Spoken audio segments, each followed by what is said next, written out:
सन 1975 ते 1977 या कालावधीत देशात लागू असलेल्या आणीबाणीच्या काळात कोल्हापूर जिल्ह्यातील ज्या व्यक्तींनी कारावास भोगला त्यांच्या स्मरणार्थ आज लोकशाहीचा सोहळा आयोजित करण्यात आला। आणीबाणीच्या घटनेला यंदा 50 वर्ष पूर्ण झाली आहेत।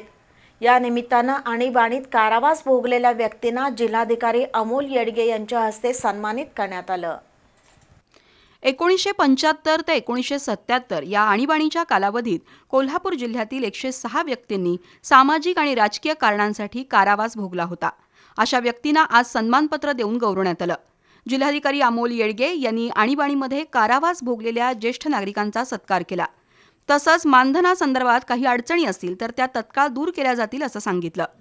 प्रभाकर गणपुले, प्रमोद जोशी, बाळासाहेब कांबळे, आनंदा पाटील, वसुंधरा मराठे, धोंडीराम पाटील, माधव देशिंगकर, महेश्वर महाबळ, व्यंकटेश बिदनूर, अशोक फडणीस, स्वाती सखदेव, अरुण सोनाळकर, विद्याधर काकडे, अशोक पाटील, अरुण पानारी, अभय कुलकर्णी, वृषाली बंकापुरे, मुरलीधर आळतेकर, तुकाराम कुंभार, शिवाजीराव देशमुख शेलार आणि भगवान मेस्त्री यांचा जिल्हाधिकाऱ्यांनी प्रमाणपत्र आणि गुलाब पुष्प देऊन सत्कार केला।